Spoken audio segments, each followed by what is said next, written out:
Okay, everything's sorted out. Assume everybody can see and or hear. Camera looks good. Stream looks fine. No issues. Happy Saturday. Right, we'll get started now in a couple of minutes and just let anybody who is going to filter in, filter in. It took a long time to get to that point where anybody who's going to watch is going to watch. I remember streaming and there was nobody watching, and it's hard, let me tell you. People say, no, it's fine. They're lying. It is difficult at times. But we're here to talk about a few things, so I'll get into that in a second. So I am a bit weirded out by this, though. Because this is the location where Sphene's memorial was being held. And when you walk up to it, when you're about to take the question and the cutscene begins, this is still normal. Then the whole thing changes in the cutscene to have her big shrine here. Then when you get out of it, it's back to normal. Then when you go back, it's still normal. And then when you go into the cutscene, the thing is there again. It's so weird. At first I thought, maybe it's not on the ground floor. Maybe it's not on this floor. Maybe it's somewhere else. And I suppose that's a valid theory. If, for example, like, because all the crowds were standing here, and these are the first steps, and then her thing was right there. But unless it's just at the other side, so unless this building is actually mirrored on the other side, I mean, it is a rather... The design is pretty much identical from all sides, from what I can see. So it's entirely possible that the memorial service was over maybe at the back, maybe at the side. Or maybe they just decided not to actually do the design here. Because it's weird that for the cutscene, they had the design done, so everything was done. But they just chose not to show it in game. I just found that very weird. It took away from the thing.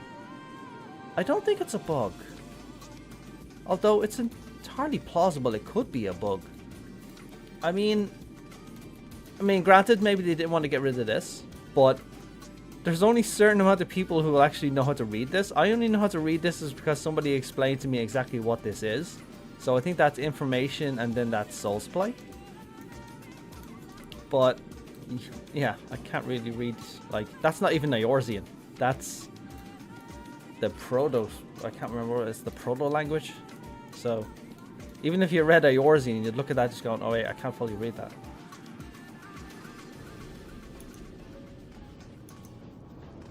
But yeah, we'll get started now in a second. So yeah, I have a number of thoughts to share regarding the MSQ. I've been gauging a lot of people's reactions. So if you're watching right now, so I'd like you to give your opinion in one sentence or so on what you thought of the MSQ, just while we're waiting for everybody to show up. And I have a feeling a lot of you will actually have the same sentiment.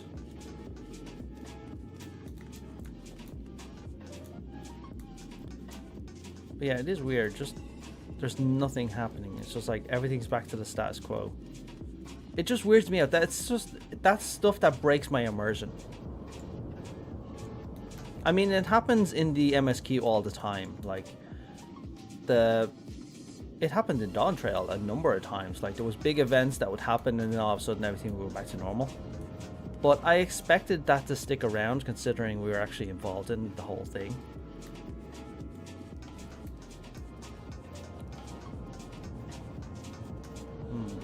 Okay. I suppose I should get to my notes then to see what the story is.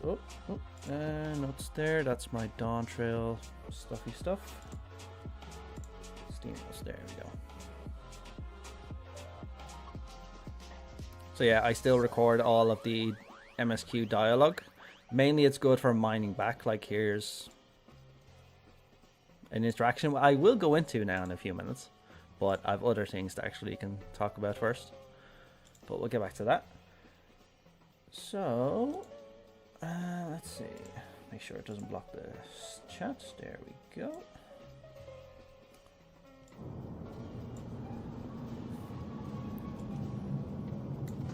Pimsan, I'm glad you actually said that last part, because that is something I'm going to talk about. Okay, so let's get started, I guess.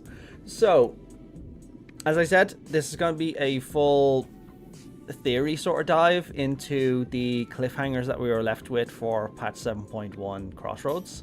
But I'm also going to dive into some of the other story aspects of the MSQ, because it was a jumble of a lot of things. It wasn't just one story arc. There was 3 different story arcs that were actively involved in. 2 of them look like they've reached some sort of conclusion, and then you have the 3rd one, which is complicated by Sphene. So I suppose we'll go over them one by one. So I'll get to Sphene in a second, and life and death and everything else in between.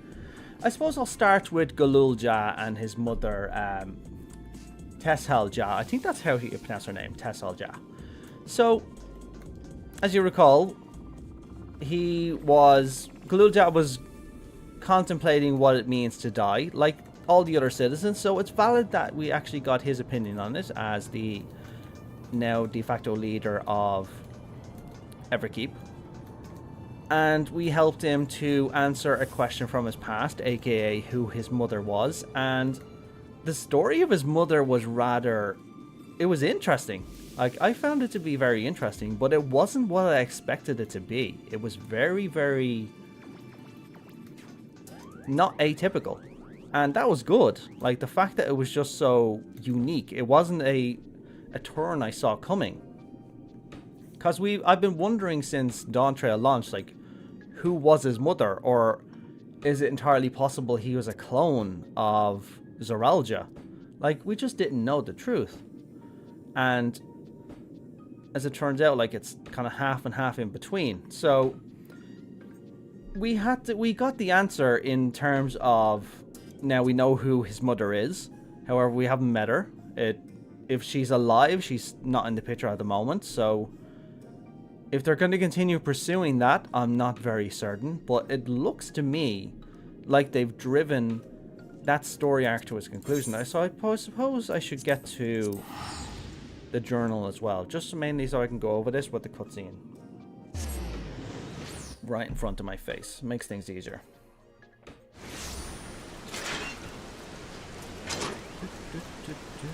I wonder if they modeled the interior here yet. I think they were talking about it. Not yet. Okay. Alright.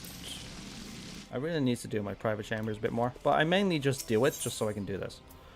So, post Dawn Trail. I think it was the first one. Final Fantasy 14, chill. There was a mountain of data to... Yeah, no. But it will take time to fully decrypt everything that... While I've not listened to it yet, I have a selection ready for playback. Would you like to hear it now? Yeah, let's hear it for a second. Yes. So... Alright. Several audio files will now play in sequence. I immediately got that reference just going. That's a nice little joke on our behalf. But the story, like, it was a very short little arc, and it gives us some answers about this adorable little guy. And I'm just happy that these answers didn't traumatize the kid any further. My name is Tessal Ja. Tessal Ja, sorry, and that's I how you... decided to record this to help me put my thoughts in order, I suppose. So I'm not going to go through all this. We've already gone through it. So it's an interesting story arc that she was a member of the Lance Guard, as she already states now coming up. And that she was a... After our mission was complete, I elected to remain. I really should. Or so I said when requesting special dispatch. I just want to get to a picture of her. Or maybe I have a I had hoped to aid Commander Cerillium in the right of succession. succession, but he did not so much as look my way. I was never in contention, of course. One of the nameless many in his army. Mm. So you can really tell she's kind of, she's, what would you call it? Well, she's obviously madly in love with Cerillium, but he never looks her way. Such is one-sided love. You have all this affection for a person and they never look your way. Story as old as time. Happens to all of us in real life as well. You love somebody and they never look your way until they finally feel something for you, if it ever happens. But her story is really, I'm going to say it's weird. Primarily because she has this one-sided love and she finally gets her chance to something she could never have in Tuliolal. I think essentially what she's saying about not having it was not having a relationship with Cerillium while he was the captain of the Landsguard in Tuliolal. She was just a Kyurgin in the Landsguard. And as he said, he never looked her way. And then they get trapped in the dome together. As far as I'm aware, the only two Mamulja that are actually in the dome, because we never saw another one. And then it goes all about this. If I essentially solve the riddle of beast souls and everything else for you, which I don't know why she has this sort of knowledge, but apparently she has it. Okay, she's apparently integral to the plan. And Cerillium then promises her, if you solve this for me, you'll get anything you desire if it's within my power to give. Which is a hell of a promise to give. Excuse me. So that's a heck of a promise, and there's one thing she wanted, and we weren't exactly sure what it was she wanted. But apparently we got the answer in the fact that Gulool was born. So let me just skip over all this, just mainly so I can get to that point. So Gulool's born. Actually, do you know what? I admired him. Going through the cutscenes is really difficult for this part. So let's go back to the picture. I shouldn't be relying on the cutscenes too much.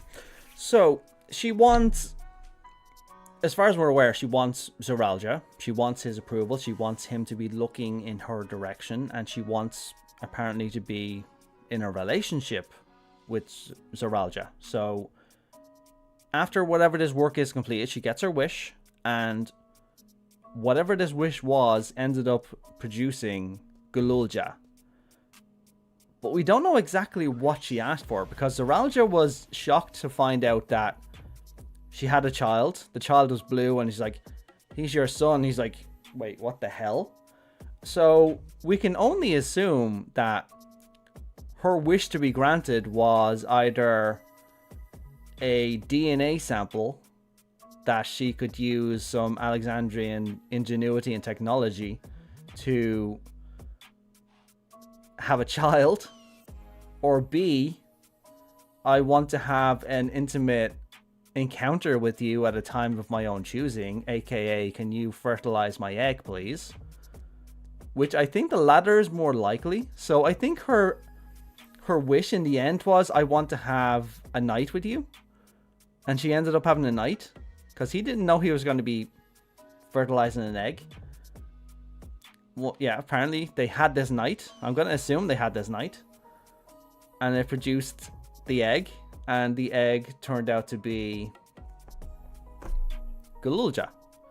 And if I recall correctly, even though he's a child of Gulool, of course. He was a miracle, or he's the miracle child. I think it means he can still have children himself normally. It's not a rare chance for him to have a child. And then we end up getting the child, and then Cerillium freaks out, of course. He rejects it. And then Tessal essentially goes... Well, she didn't go off the deep end, but she's like, why didn't he accept me? I mean, if somebody showed up on your doorstep saying, this is your son, by the way, you have no idea who I am and essentially where the baby came from, I mean, you'd freak out. It's just a very strange storyline. She's a kind of a sad character in that regard, that she wanted his love, she wanted him to look his direction, and I mean, she got her wish. He definitely looked in her direction, but she went around it in one of the sickest ways I've seen in FF14 by conceiving a child that I'm assuming he had no knowledge of was conceiving was going to happen. And I'm assuming it was a result of a one-night stand of her choosing. So, yeah, and she's still under the delusion that it's still going to happen. I mean, thank God she didn't lash out at Gulool, as far as we're aware. She didn't lash out at the child for being like... I mean, worst case scenario is Gulool would have said, no, I want no part of this, leave me alone, get that thing away from me. Worst case scenario is she could have freaked out and threw Gulool off a cliff. She hid him away. This might have been her abandoning the child. I mean, in the cutscene it says, yeah, I'll get you somewhere safe. And then there was some sort of accident. And we don't know if she died or not. We're going to assume she died. Because Gulool was never claimed. And he's the only Mamulja child wandering around Solution 9. I mean, it's not like he's been hiding. He walks around in plain sight. Finding him again would have been simple. And she would have been eager to find him, in my opinion. Because he is her link to Cerillium. So I'm going to assume she passed away. And considering she had a regulator, that's the other weird part to me. She had a regulator. I'm assuming she had soul cells. So if an explosion... That's a good question, actually. If you're inside a facility and it gets blown up, and your body is like shredded into a million pieces, is this thing even going to do anything? Like, it could have got blown off, and then she just died. I mean, these things are not foolproof. So I'm gonna assume she got blown up and she died. And if you have no body, like if your body was blown into bits, I don't think this thing's gonna do anything. So I'm gonna assume she's gone, and then Gulool, to his credit, is like, at least now I know. Thank you very much, everybody. And he's pretty happy at the end. So he learned it, and he's, yeah, he doesn't know whether he's happy or sad. He's still processing his emotions. And then that essentially ends or essentially ties a bow around that story arc. So that wasn't too bad. Like, I enjoyed that. Tying a bow like that was pretty good. So he's such a cute little guy. Like, I love the fact that he's a main story character. And I hope he remains a story character at least until 7.4, 7.5. I mean, granted, we're going to start moving away from Solution 9, Everkeep, and everything else in 7.4 and beyond, as is our want. But I hope it continues on at some point. But that essentially tied a bow around his storyline. And that was quicker than I expected. So, he's going to have more involvement because he has to come into his own as the young leader of Everkeep. And this is apparently a point of contention that's going to be coming up. But I suppose that's a good thing to talk about in regards to... what you call it? The Yui Wat... Yui Wata. I'm going to just call it Yui Wata Field Station. So, the place where they developed the technology behind Beast Souls. And it was a rather interesting turn of events. Like, I had the notes here, I think, didn't I? And you see the degradation of people when they're actually going through all of this process. Where the hell is it? Yeah, so let's see.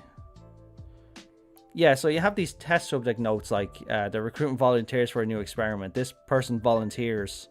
I can write good. Yes, I am good, very good. This guy's gone off the deep end, and then he ends up being like, I'm gonna eat everybody in the end. So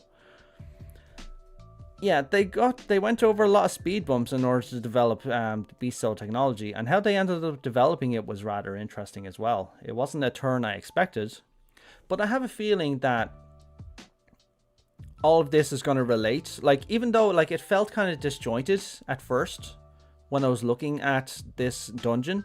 I mean, we're looking for information on Gulool's mother, granted, but we got all this information. But I have a feeling that that facility and this information is going to come into the forefront in 7.2 and 7.4 in regards to the Arcadian storyline. So I think that's their way of adding it in, just to say this is going to be your next step going into 7.2. So it's nothing to do with the story as of right now, although it is interesting. We knew Cerillium was behind the development of the Beast Souls, but we didn't know exactly why. So that answered that question, which was good. And that leads us neatly along to number 3, which was Koana. Now, Koana is a character I liked. I mean, there's a lot of like and dislike about Wukulmat. I'm not going to go into all that. I like her character overall. I mean, do I feel sometimes it was forced? Yes, but we're not here to talk about that. Koana is a rather interesting character as well. Like, he is kind of like her polar opposite in terms of he values a lot of other things. He's more of a technology and he's a scholar. So his viewpoints are very different about the world. So he values the introduction of technology and scientific ideals. But you see a new side to him in 7.1 when he's interacting with the Hetero and he's helping his people. I mean, the entirety of Tessal they're all his people. But his homeland, essentially, with the Hetero tribes. And he helps them out. And that storyline neatly then leads up. I was wondering when it was going to get to this point, because I knew at some point Koana was going to have to interact with the Hetero in order to learn about his origins or eventually meet his parents. I mean, to his understanding, he thought he was abandoned. It turns out he wasn't. He was just left in the grasslands while his parents fought off, I'm assuming we can call it a Tessal Vidral, on the verge of being one. And apparently they died, but we don't have any concrete evidence for sure whether or not they died or not. And it tied a bow on his storyline as well. I'm not really going to say much about his storyline, other than the fact that it was interesting. It was a sidetrack. This patch had a lot of them, so you veer off into a completely different direction, and then you just finish off a storyline. So Koana and Gulool both got their storylines pretty much tied up. Faster than I expected. I wasn't expecting this to happen quickly. And yeah, that's essentially it for Koana. So I suppose I'll start talking now about the meat and potato. So the entire storyline started off with the Alexandria Morn. So I think I'll turn the sound off for a sec, because it's interfering with me when I'm trying to do stuff. Okay, Alexandria Morns. So I'll just let that play out and do on its own thing. So, to talk about this, we get the memorial service. So as you can see here, look, what I was talking about earlier. The stage is completely different now. It zooms out. None of those flags are there. And you see all these people standing outside. None of that is there after the fact. And you can see the Aetherite is right there. So I think it's actually that location, but I just don't know why they didn't just leave it there. I assume they had their reasons, but okay. Now, the storyline about life and death and stuff like that is still unresolved, so I'm not really going to talk about that. The primary thing I want to talk about is Queen Sphene. Oh, okay. Yeah, if you haven't finished it, I'm about to talk about stuff like this now, so I'm talking about, yeah, if you haven't finished the MSQ yet, I'd say jump out now, because I'm about to start talking about stuff. So, yeah, we'll get started with Sphene herself. So, where is it? Yeah, so there's the lady herself. So, honestly, her showing up was probably the last thing I expected. I mean, we knew that she was going to get a memorial service. We knew that we were going to be mourning her, saying goodbye. But her showing up just like that is the last thing that I was expecting to happen. And I didn't really know what to think about it in the beginning. Now, we just got through pretty much resolving her storyline. We thought she was gone for good. And then this person shows up. And I have a couple of theories about who, or rather what, she is. A 7.3 I think you're probably right, although I have some ideas about that as well. So I need to actually go to solution 9 again to talk about my first theory. So let me turn the sound on again. It feels weird playing this game without sound, you know? Okay, so I'll take an Aetherite. I don't usually take Aetherites around here, but there's a place I need to go. Review. Yeah, those black regulators are something I'll talk about now in a second. So, I have 3 theories, first of all, about who she is or what she is. Now, the first theory is in regards to the underground or the black market of Everkeep. Now, it's been pointed out to us a few times that there is a black market operating in Solution 9 and other parts of Everkeep. Like, they provide access to a number of illicit goods, services, and other different things. Like, you can see in this door I'm about to walk in here, there's a black market soul supply in here for getting your soul cell recharged, outside of the purview of the administration of Solution 9 and Everkeep. Now, exactly who's running this, I don't know. There's nobody in here. But I'm assuming this is not legal and it's a black market operation. And exactly where they're getting these soul cells, God knows. But this is where my first theory comes from. I feel that the underworld aspects of Solution 9 have suddenly come to the forefront because of the changing of the way souls and essentially I think souls in the underworld of Solution 9 are treated like currency. So when you have a commodity that's that precious, they're treated like gold essentially. So they would be a traded commodity. Like, people would pay out the nose for one of these soul cell recharges if you couldn't get it the normal way. For example, a fighter in the Arcadian would need more souls if they can't get them the normal way, which we saw in 7.0. Some fighters of the Arcadian couldn't get the souls the normal way, so they might turn to the black market in order to actually get their souls, and God knows what they're going to have to pay or going to have to lose to get those soul cells.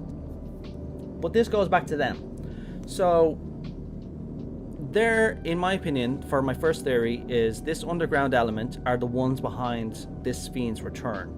And these are the same underground elements that actually control the Arcadian as well. Cerillium more than likely didn't really care about their activities, so he just kind of left them alone. I mean, he only had one agenda on his mind. Dealing with the black market was the last thing he wanted to do.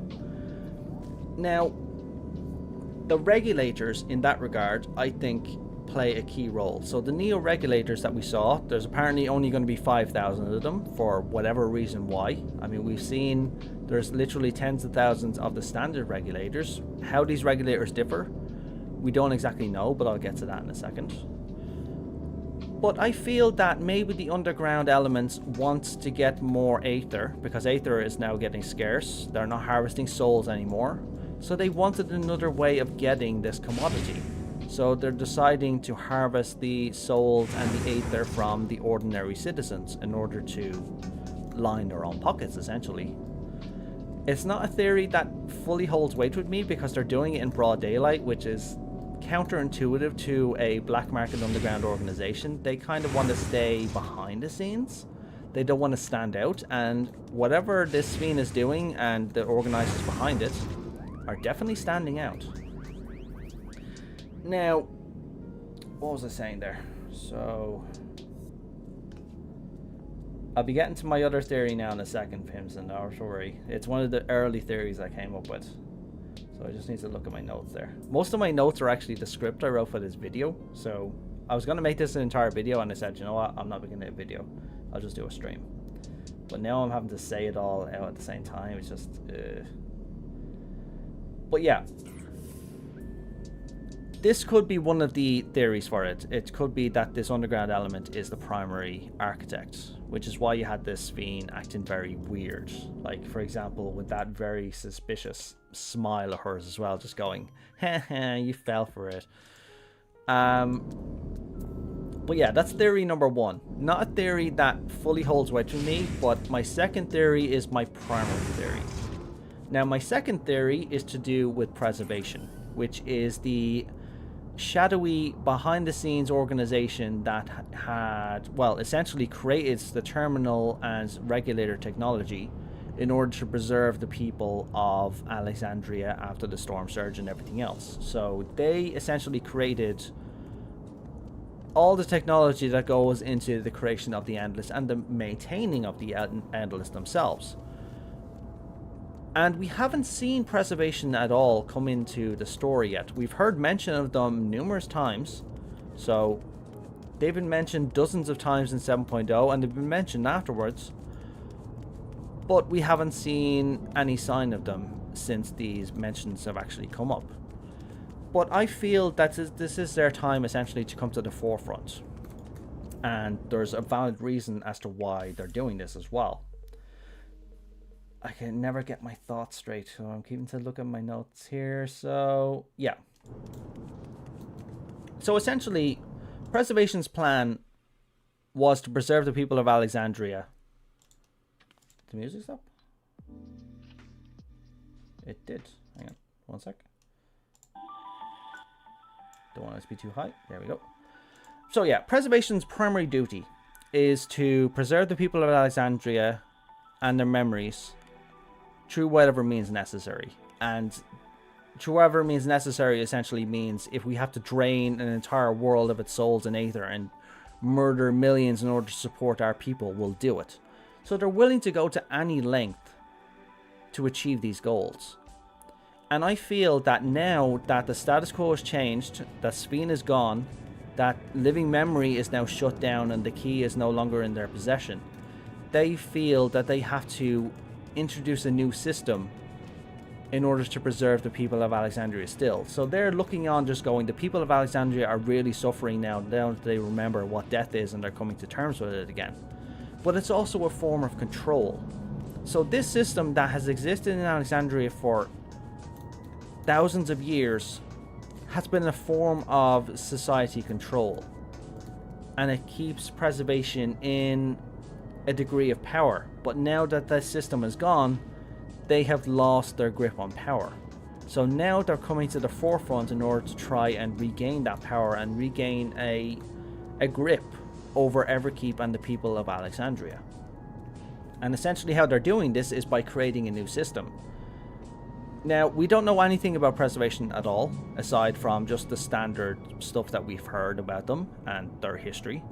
I have a feeling they're all endless. So I have a feeling that the members of preservation, whoever they were in the past, died a long time ago, but their memories and their souls have lived on as endless, and they're continuing to operate within Everkeep. So I have a feeling that there's a terminal somewhere in Everkeep that's maintaining endless on this world.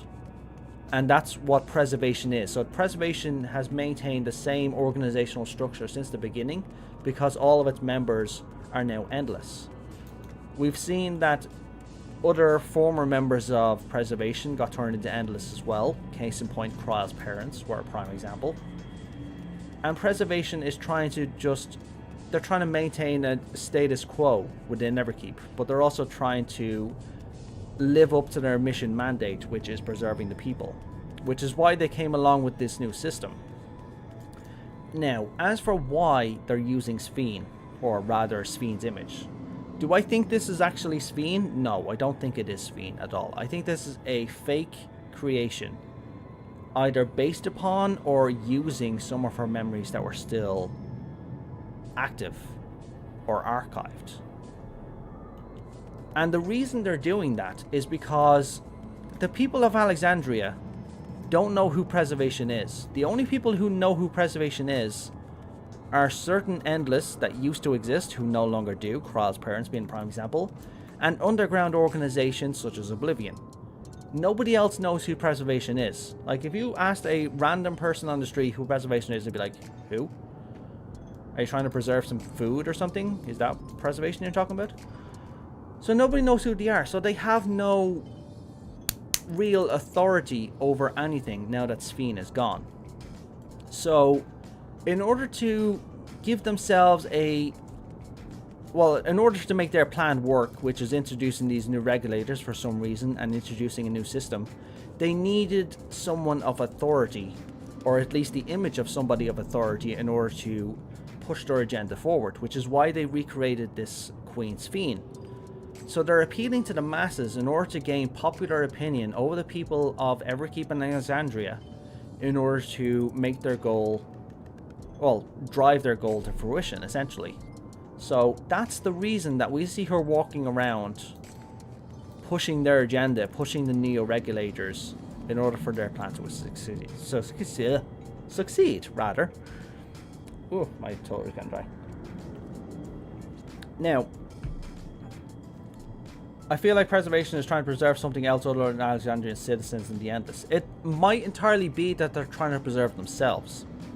So now that souls are not being harvested anymore, it might be that most of the souls are running out. I mean, apparently the citizens can't really get souls anymore. So it might be they're trying to preserve their own system now. This might be an act of self-preservation, which is what I think the neo-regulators are for. We've seen that the neo-regulators differ from the standardized regulators in that they're involved in active memory manipulation. So, for example, with what's-his-face, this guy. So, if you recall in the cutscene, he's like...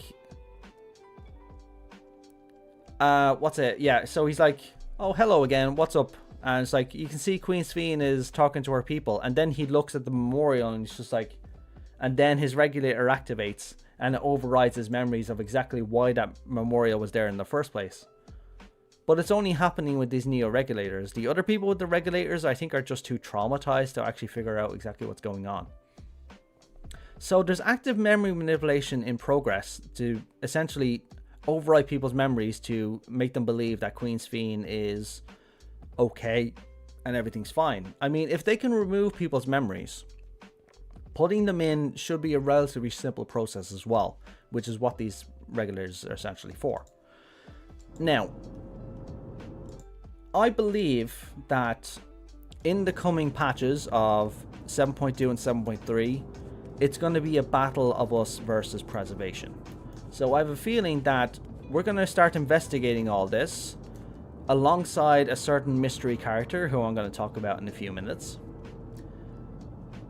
And it's going to involve a hunt likely through Everkeep, because I think they're in Everkeep, they're operating somewhere within Everkeep, and I have a feeling it's at the base of Everkeep in the remains of Old Castle Alexandria. So I have a feeling in 7.2 or 7.3, a new dungeon is going to be added for Castle Alexandria.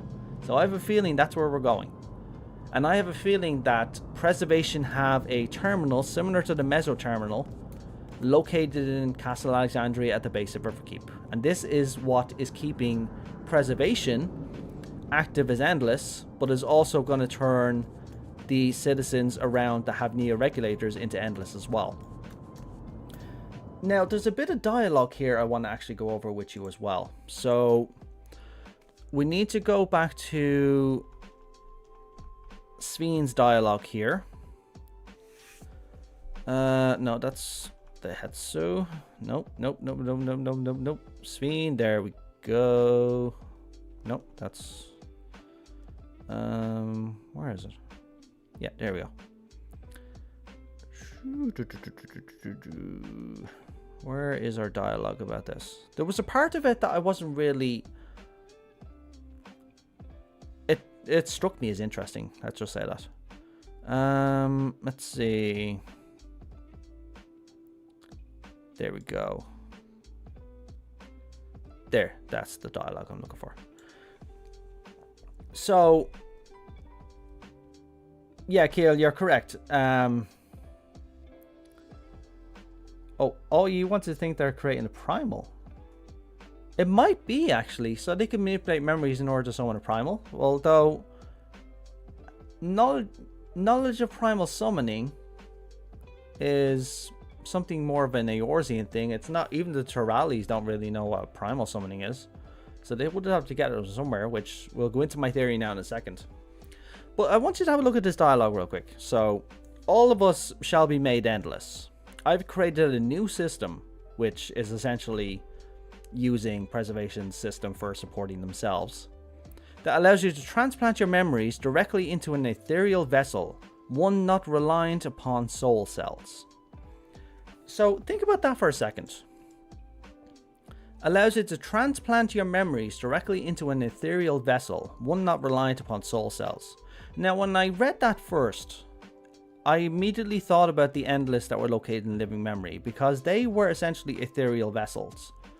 So essentially, living aether was used, or corporeal aether was used to create these facsimile bodies, and their memories were taken from the terminal and put into these facsimile bodies. And then when the terminals were shut down, that aether connection was severed and the ethereal bodies just disappear into nothingness, which is what we saw happen in living memory in 7.0. So as far as I'm aware, that's exactly what she's talking about.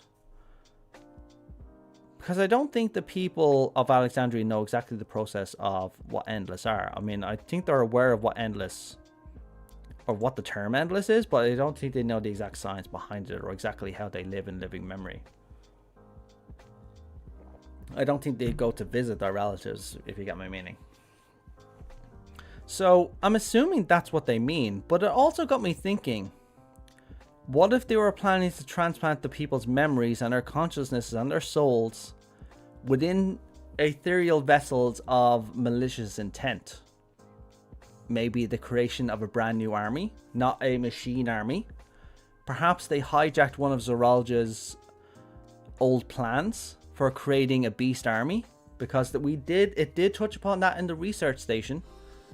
The creation of a biological army that would be far superior to a mechanical army. So maybe they are continuing his work in creating this army by utilizing the memories and souls of the people of Alexandria in order to operate these beasts. So it could be that we end up having to thwart the creation of a preservation army. So that's another theory that you'll have to think about as well. And that leads us neatly along to theory number 3. Now, I don't put much stock into this theory, primarily because I know Square Enix is trying to move away from them. And some people have already said it. Pimson has mentioned this twice already. But the theory goes that Queen Sphene, right here, right now, is an Ascian. Now, hear me out for a second. So, as I just said, Square Enix is trying to move away from Ascians. They essentially, well, for the most part, they cleared up their storyline in Endwalker. I say they cleared it all up, but it was done in a way that is not entirely complete and left the door open for a possible return. But just hear me out for a second. So we know unsundered Ascians like Emet-Selch, Lahabrea and Elidibus were capable of inhabiting deceased bodies and even living bodies and using them for their own ends. We saw Lahabrea do it with Thengrid. We saw Elidibus do it for an extended period with Xenos' body, which was deceased. Remember, he did cut his own throat and he died. And he was essentially, I think, healed and just brought back to life by Elidibus. Now, the unsundered are gone, of course. But we don't know what's happened to the sundered Ascians, aka the lesser Ascians. We do know most of them are off the table. Or we know the fates of a few of them at least. But there is a few of them that we don't know exactly what their fates are. So, the thing is, we've never seen a sundered Ascian inhabit the body of a deceased person before. At least to my knowledge, we've never seen it happen. Although I'm willing to bet that if they wanted to do it, they could do it. I believe it's within their wheelhouse to do something like that. It doesn't sound like a too complicated a process, And if the Sundered Ascians have done it before, if the Unsundered have done it before, then the Sundered Ascians would likely have the knowledge on how to do it as well. Fandaniel, yeah, that's a good point actually. Fandaniel did the same. Why didn't I think of Fandaniel? Yeah, so Fandaniel actually did it with Asahi's body. So yeah, a Sundered Ascian can do this. Now, there's a hole in this theory as well. Thanks for that, NPC. I don't know why I didn't think of Fandaniel. I guess I just didn't really think of him as an Ascian anymore when I was thinking of this theory. But yeah, there is a hole in this theory. So, to the best of our knowledge, the original Queen Sphene that existed on their reflection in Alexandria has been dead, buried, and turned to dust a long time ago. Apparently, she did die a long time ago. However, we don't know this for a fact. We know she died.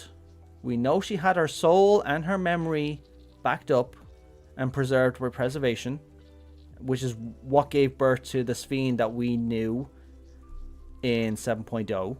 Not this one, but I'll get to that in a second. And I suppose we all just assumed that Sphene was then laid to rest. But would they really need to lay her body to rest? Because she didn't technically die. They preserved her memories and her soul, and then she would have been reborn as an Endless. So technically her people didn't lose her. But this is where my theory goes. I feel that preservation put a lot of time, effort into preserving the soul and the memories of the original Queen Sphene. It stands to reason that they would have preserved her body, as ravaged from the lightning and dead as it was. I think they would have preserved her in stasis. They definitely would have had the technology to do so. So I feel her body was still in somewhere in Everkeep, in storage, maybe under the protection of preservation. And it's been that way ever since she died. So now, an Ascian is essentially walking around in her skin. Or, worst case scenario, preservation brought her corpse back to life through some animated purpose and is walking around like this. But an Ascian walking around in her skin is entirely plausible as well. Yeah, Keel, I'll be getting to that now in a second as well. So, that's the other part I'll get to. But an Ascian is not out of the realm of possibility, because there is a few of them, as I said, that they're unaccounted for. They never showed up to oppose Fandaniel. It's likely when all the Sundered Ascians, well, all the Unsundered died, that they all just decided, alright, we're done. I mean, we know what Fandaniel did. The others may have just decided there's no hope of restoring, or there's no hope of the grand plan or restoring Zodiac or anything else, so we're just going to preserve the memory of our civilization however we feel we can. It's not out of the realm of possibility that one of them decided to take advantage of preservation, or may have been part of preservation from the beginning. So, it's just something we don't know. Yeah, Zodiac is no more, so there's nothing that they really want to do. So this might be a different plan entirely. Like, the Sundered Ascians don't really have a plan anymore, so they might just be doing things their own way, just like Fandaniel did. So Fandaniel immediately found his own agenda once the Unsundered were out of the way. Now, this leads us neatly along, I suppose, now to the next, the second cliffhanger, rather, which is, if I have a screenshot here, which I think I do.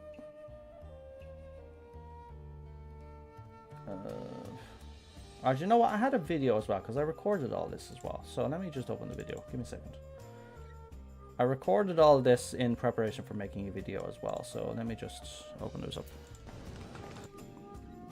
I see that you are as kind-hearted as ever, Nico. Never fear. I'm here to set things aright. Did anybody else feel that she was kind of robotic? She didn't feel as alive as the original Queen Sphene did. The original Queen Sphene was very well, not the original, but the Queen Sphene we knew, she was very bubbly, she was very happy. She seems more like an automaton to me.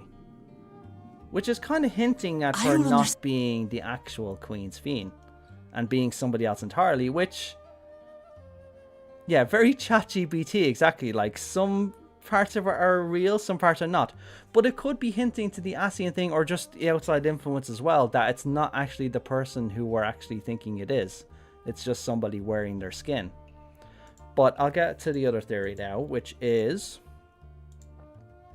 we haven't met the original Queen Sphene yet. We've met a Queen Sphene Endless.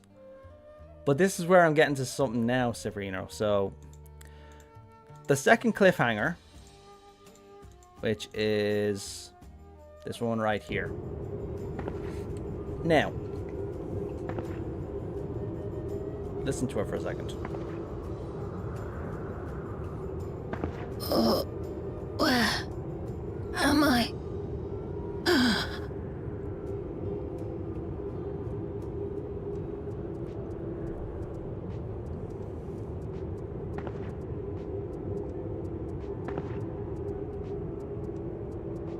My people? Are they safe?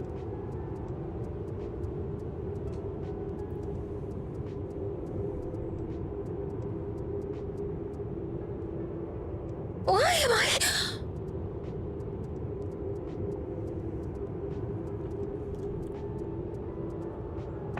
How did they not see her walking around until that point? Like, you're still to open your eyes. I know you're half blind, but still. But, yeah, back to this. So, this person who suddenly showed up in living memory, even though it's not explicitly shown, we're pretty much 99% sure this is Queen Sphene. However, it's not the Sphene that we are familiar with, and it's not the doppelganger which is walking around living memory. This Sphene that is showing up is an Endless based upon the original Queen Sphene. Now, so was the original one we knew, but I'll get to that now in a second. So, rewind the clock, however many years, Queen Sphene is dying of her lightning sickness, and her memories and her soul are backed up, and she is reborn as an Endless. Now, what this Sphene is, essentially, is I have a feeling that when Preservation, or whoever it was, created their doppelganger, they needed to access a certain amount of Sphene's memory. And that only existed within the Meso Terminal, as far as we're aware. And they used that in order to create their doppelganger. But they inadvertently created another Endless based upon the vanilla memories of the original Queen Sphene. Now listen to her dialogue really, like, I listened to her dialogue a few times. So there's a few hints to it. So, let me stop the music real quick. So, listen to this for a second. Where am I? Now, granted, living memory doesn't look anything like it did before we shut everything down, but you can still recognize the skyscape and everything else. If it was the actual Queen Sphene that we were familiar with, then she would have recognized this. But this is a Sphene that doesn't recognize living memory, which suggests that it is the original memories of the next Queen Sphene. But keep listening for a second.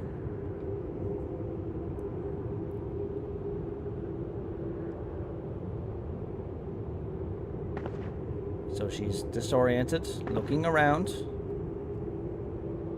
My people? Are they safe? Now listen to that line very carefully. Listen to that. Just listen to that line again. So I'll play it once more. Now just listen to how she says it. No. Are they safe? If I could stop talking over myself. My people? Are they safe? Now listen to how she says it. She says it in a much more youthful and much more passionate way than we've seen of the other Queen Sphene. Now, the reason I think she's saying this, and the reason I think she is the original Queen Sphene's memories, from the point where she died and where her memories are backed up, is that when she died, her people were still in the grips of the storm surge, and her people were still dying left, right, and center. So they were working hard to preserve her, but her people are still in grave danger, which is why she said this. So it's like she died or fell asleep at that point, according to her. She woke up. She's in a weird place she doesn't recognize. She's wandering around just going, where am I?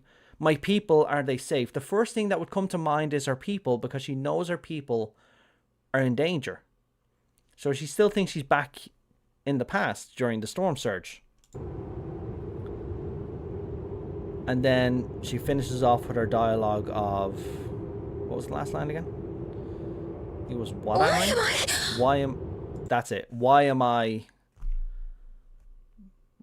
alive? I guess she was feeling she was going to die.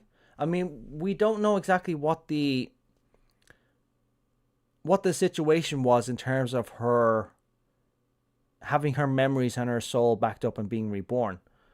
So we're assuming she was somewhat familiar with the process, but we don't know whether or not she was actually fully informed. I mean, she might have been too sick to understand it. She may have been lying on her deathbed, not processing what was going on around her. And the process may have been done without her knowledge. They were just desperate to preserve her. So she might be like going, I was just laying there dying 1 second and now I'm awake walking around this weird cityscape that's all grey.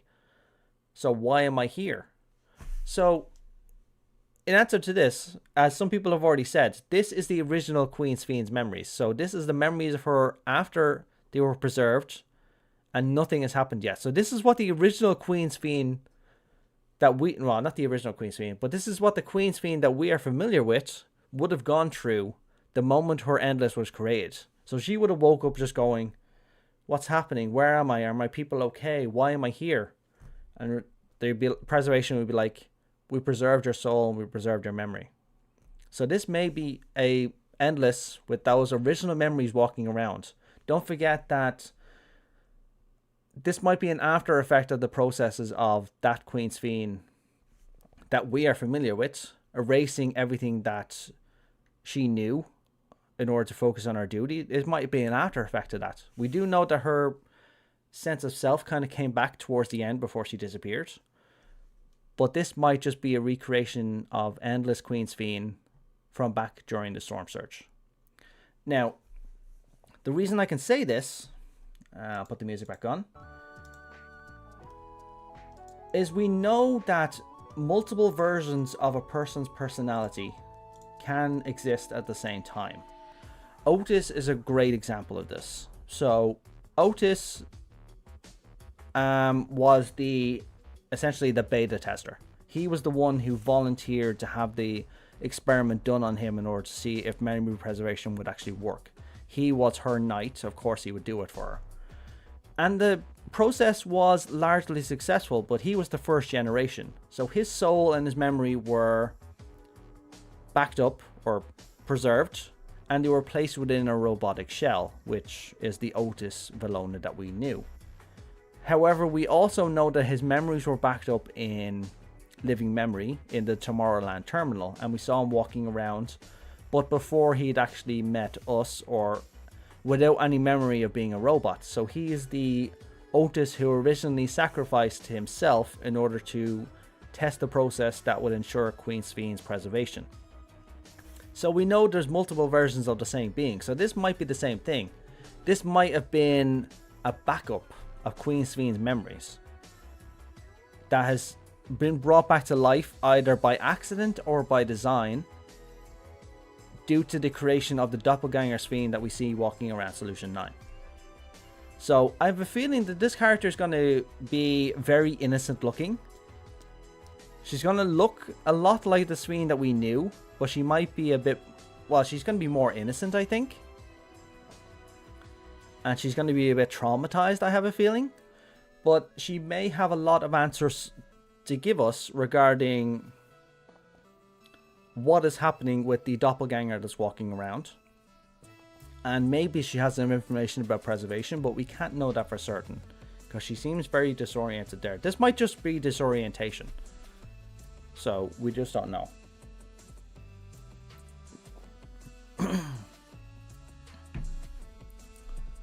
I wonder if knew that we shut down the terminals, we might succeed in awakening the real Sphene, or maybe Erinbill's mom. It's plausible if you think about it. But the fact that, like, we're assuming she's an endless. So the fact that there's an endless walking around... Take a picture of him. The fact that there's an endless walking around living memory suggests that there is a terminal now live within living memory. In terms of the location that she's in, so where is this exactly? Yeah, so that's, yeah, okay, so where she was, so if we extrapolate her location based upon the geography, I don't see well, that's the portal. I don't see the Aetherite. Do we see the archway? No, that's... Oh, the archway must be by front of her, behind her. No, that's not it. I think she's back here.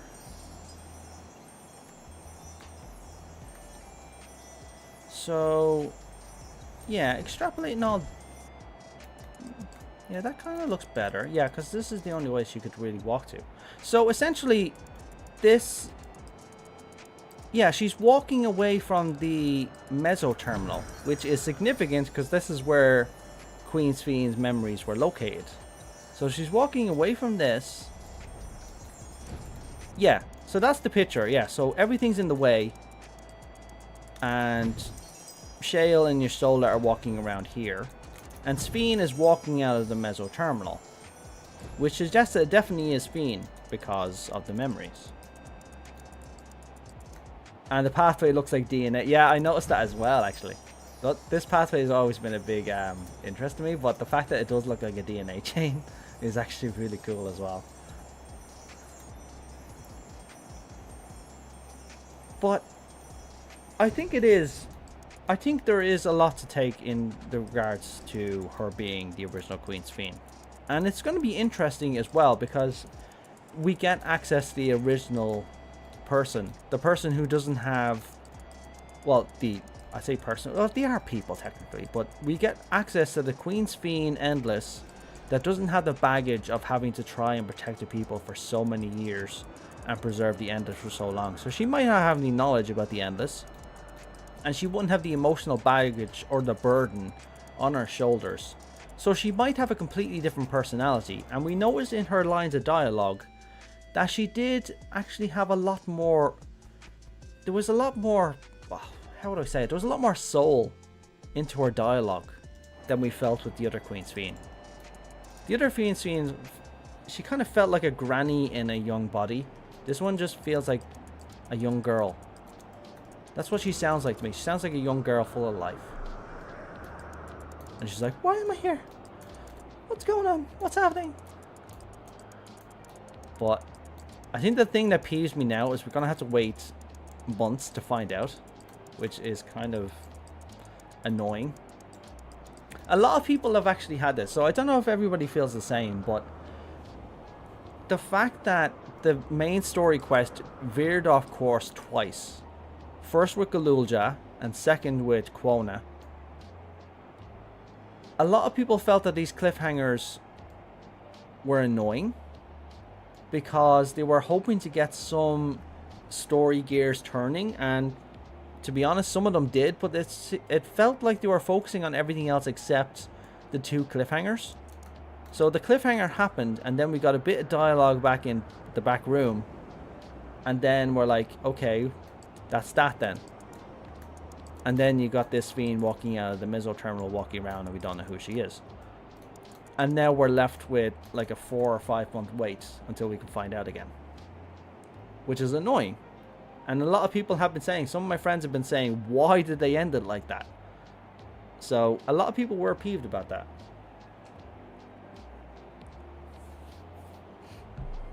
I felt that the Koana stuff was cut content from the MSQ remade to make us like him more.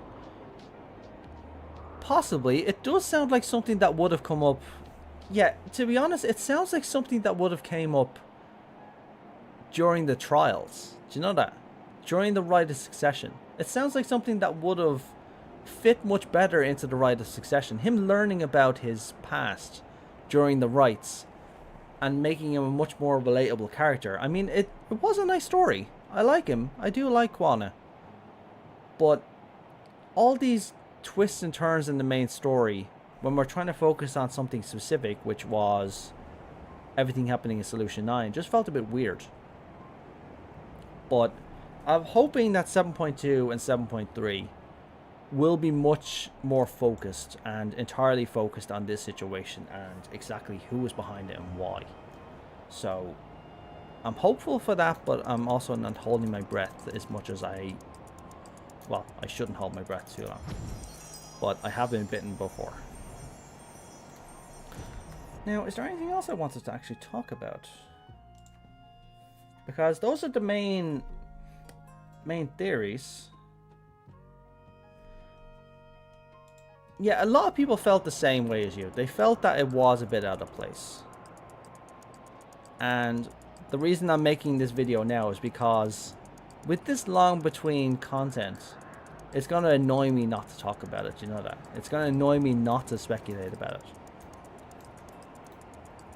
I was expecting it to go Alexandria. Yeah, I like the fact that they're building the train, but the train's not entirely complete yet, so I have a feeling they're going to revisit the train again. And they're finally going to do something with this train station in Heritage Found, like the Yasulani station. So I have a feeling we're going to be rebuilding that at some point. So that's probably going to be 7.2.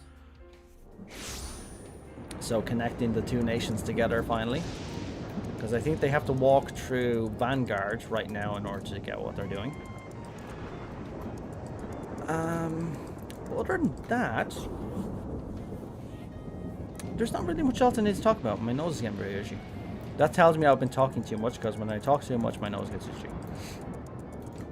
So I still think the original Sphene is the one that came out of the Meso Terminal. That way we can also deal with her lightning sickness to make her a main character. As far as we're aware, they don't have a cure for lightning sickness. There's a lot of people within Solution 9 living there that are actually suffering from the lightning affliction as well. I can't remember exactly what it's called, but a lot of them are suffering from it. But unless, of course, we come up with some MacGyver way of curing it, which I wouldn't put it past Y'shtola being the smart one about aetherology. I wouldn't be surprised if she actually came up with a way of actually curing everybody as well, and the people will be happily ever after. I suppose one of the other things I want to talk about as well,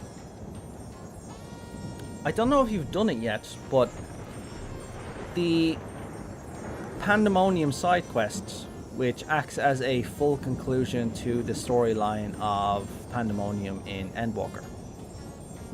So that was the first quest I did. As soon as I logged in, and before I did the MSQ, I wanted to do that first, because I wanted the answer as to exactly what this was. That's nice, I like that. So I recorded my own audio as well, just in case I wanted to use it. But it didn't really pan out into something major, or not something that I felt I needed to upload, to be perfectly honest. I do think the Themis that they created was super cute though. If you haven't done this, by the way, apologies in advance. But I think we've all done the story. But he's so cute, isn't he? Look at him. He's perfect. Such a cute little mammoth. And apparently they use technology that would be accepted back in ancient Aetheris to essentially not make this mammoth stand out. I don't think they would have cared, but then again, it is future tech being introduced, so there is that. It was a nice story, but I was kind of hoping for something else. I was kind of hoping that we were going to see the Heart of Sabik again, but that didn't pan out. Now, according to them, they were planning to introduce this quest in 7.0, but they felt that it wouldn't really be right to introduce it during the expansion, and I get that. So it sounds to me like they were supposed to get it ready for like 6.5 or 6.55, but it wasn't ready. So they decided to put it into 7.1, which is like nearly a year after the Pandemonium storyline ended.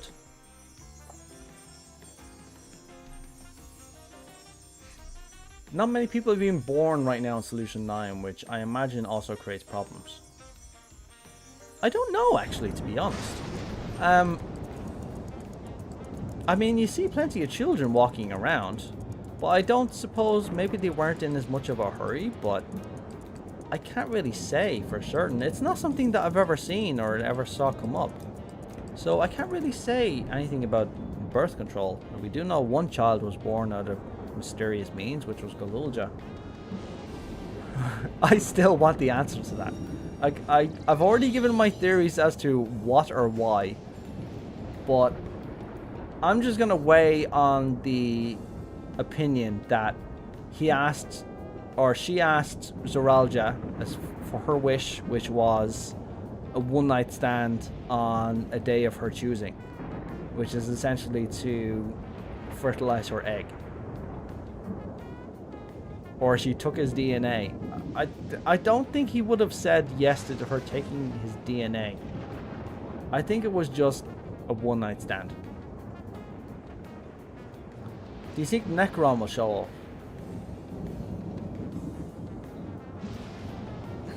Good question. Necron is a very unusual boss, isn't he? Because he didn't show up until literally the last fight of Final Fantasy IX. So we got through 99% of the game until Necron showed his face. He was the last thing we expected to show up. He only showed up because the crystal was destroyed. Or blipped or damaged or whatever happened to that crystal. I'm not really sure what happened to that crystal. Necron showing up would be nice, and he would make a great extreme fight. So, do I think he could show up? Yeah, definitely. He's one of the more iconic things. Despite only appearing at the end of the game, he is one of the most iconic fights in Final Fantasy IX. He wasn't a hard fight. I mean, I found Necron to be an easy fight. That's just me. I found Kuja to be easy as well, to be perfectly honest. But we have no reason to see Kuja. Necron is definitely a possibility, given the fact that he is, or I think, as far as I'm aware with the lore, Necron is the embodiment of death, and he will always exist so long as there is life. And given the fact that these storylines all revolve around life and death, the possibility of him showing up is a definite. I mean, somebody mentioned a while ago there that they might be using the Regulators to summon a primal. They could end up summoning the incarnation of death itself, which could take the appearance of Necron. That's a plausible possibility. I mean, if you were going to summon something, you might summon a hero of Alexandria, maybe the incarnation of death itself from Alexandrian legend, which in Final Fantasy IX wasn't a thing. I mean, he's apparently there all the time, but not that we knew. But it's plausible.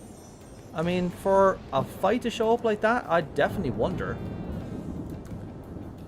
The trials I can't really answer on now, to be perfectly honest. But if I had to say, because we are going to get a new trial, 7.2 is going to give us a brand new trial. So it's not going to be a hard mode of one of the other trials that we have, because all the other trials already have their extremes. So, whatchamacallit? Yeah, so we only needed her Minstrel's Ballad for that, and then we're going to get a brand new trial. I do think Castle Alexandria is going to be one of the dungeons, though, either 7.2 or 7.3. I have a feeling, to wrap up the story the way that it's going, I imagine it's going to be 7.3. I feel 7.2 is going to have us venturing around another floor of Everkeep, looking for evidence regarding preservation. And then we find out that they're living in Castle Alexandria at the base of Everkeep, and then we do a Castle Alexandria raid through as the final dungeon. which would be cool. I would like that. In case anybody's wondering exactly what I'm talking about. Do I have a picture of the tower here, do I? Is that it? No, that's not it. Tower. Where is it? There we go. Yeah, so if you recall this image, this is Castle Alexandria as it appears in the Alexandria dungeon towards the end of it. And as you can see, Everkeep is getting built around the original Castle Alexandria. So that's where I feel that preservation is based. Their base of operations is there. This castle still exists at the base of Everkeep. So the whole thing is getting built around it and the castle's there. Probably rebuilt, maybe intact, we don't know. It's probably off limits to everybody but preservation and their select few lackeys, but I don't think they even need lackeys. I think they're just endless, but they also have the machines to do their bidding for them as well. But I have a feeling this is going to be our next dungeon. And personally, I really, really hope it is, because I've always had a fascination with Castle Alexandria. So, we'll see. We'll see what the story is with that. There is Explorer mode in FF14. I think the 7.2 trial will be a Tyrell Vidral that Gulool just mother got moved into. You think? We don't really know what happened to her, and this is dependent on whether they plan to revisit her or not. Oh, why does Sphene need 2k souls, and for what? Sorry, I was listening on the phone. No, it's no problem. The 5,000 regulators, I don't really have an answer to. My only assumption is the terminal that they're using, which is located somewhere in Everkeep, is not as advanced as the terminals that are used within Living Memory. Those ones are specifically designed to house tens of thousands of endless at a time. The ones that they're using within Everkeep, it might be a beta terminal, it might be a small scale terminal that's exclusively used by the likes of Preservation, for example, to keep their endless alive. Which is why they can only use 5,000. But I think that they're using those regulators to either siphon the Aether from those people, or, as Sphene said, place their memories into ethereal vessels. Now these are either just endless vessels, which are like in Living Memory, as I already said, or it's stemming back to the dialogue which we saw in the MSQ. Hang on, let me a second. So I need to go back to what's his face. Where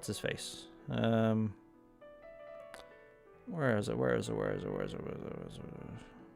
So we need to look at her dialogue for a second. And his name. There we go. That's his name. Okay. Right. Let me search for him real quick.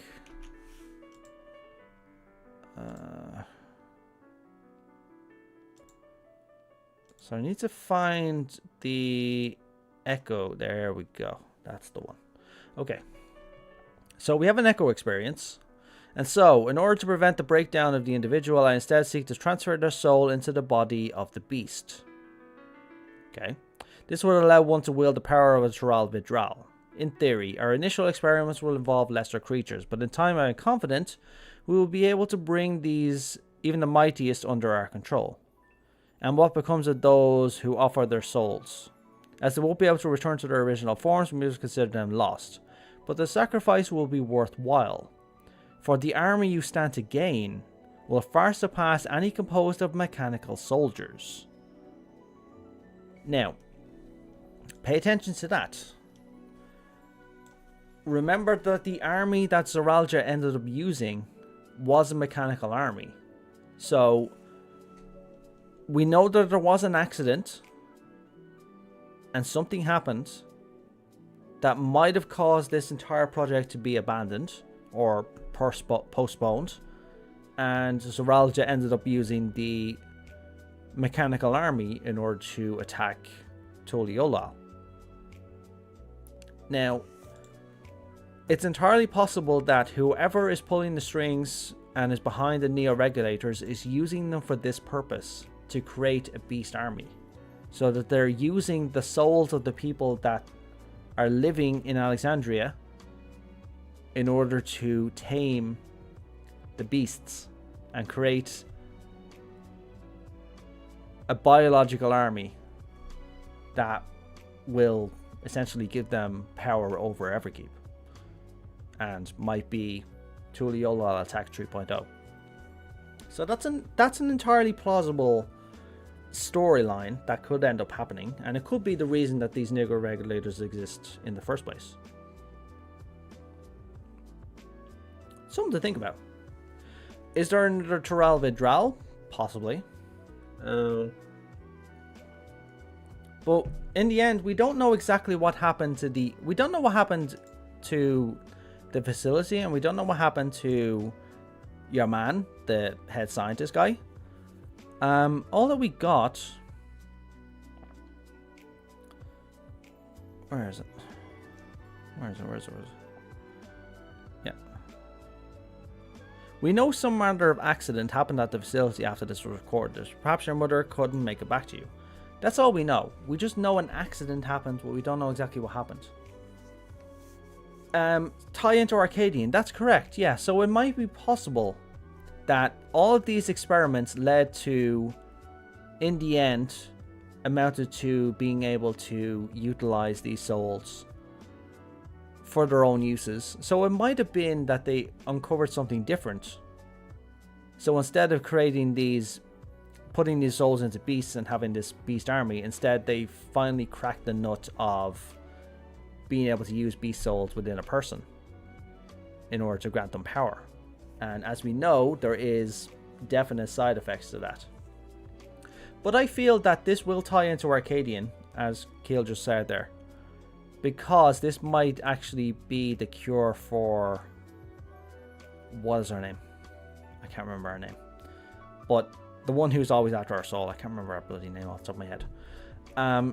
But this knowledge and this facility might be the key for actually curing her. So it might have information on this illness that we just don't have. But that's another storyline entirely. I'd hope it ties into it, because so far the main story and the Arcadian story have been overlapping. So I'm hopeful. But I think that's pretty much everything that I wanted to cover. I don't think there's anything else that I needed to or wanted to cover, unless somebody else has another question. Something I haven't thought about. But I think I've gone over everything. Eutrope, that's her name. Sorry, I always forget her name. I chalked that up to not doing Savage Mode, so I don't remember her name. Let's see. No, all that's done.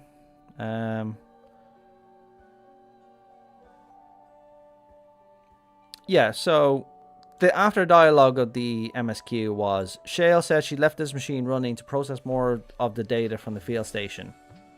Is it done yet? So it might be we're going to get more information, maybe more information about his mother, more information about what this army is, if there is an army. So this might be the tie-in to actually tell us more about exactly what's going on. So by the time Shea gets back, she'll tell us a bit more. Pity your stroller was not present for Swene's return. A curiously glance at the imposter's aether would have doubtless been enough to confirm our suspicions beyond a doubt. That's a good point as well. I remember reading that just going, yeah, that's a good point.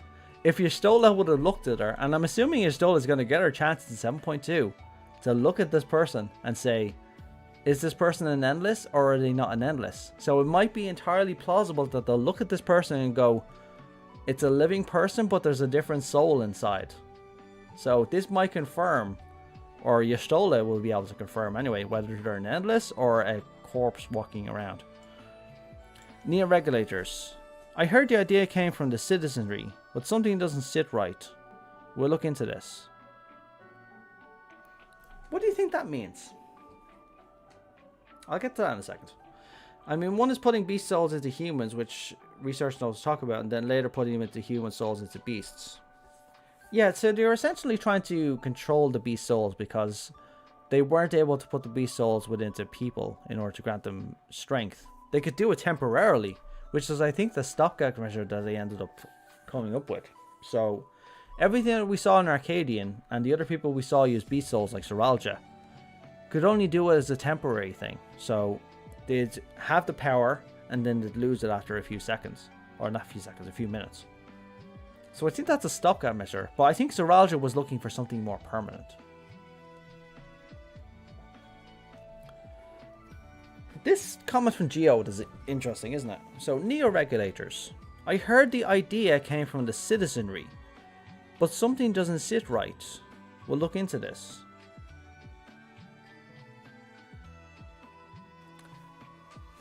I heard the idea came from the citizenry. The Regulators first showed up at the memorial service, and it was Sphene's aide, or her former aide. And yeah, I agree with you, Sphene, that I thought he was very sus, and I still think he is very sus.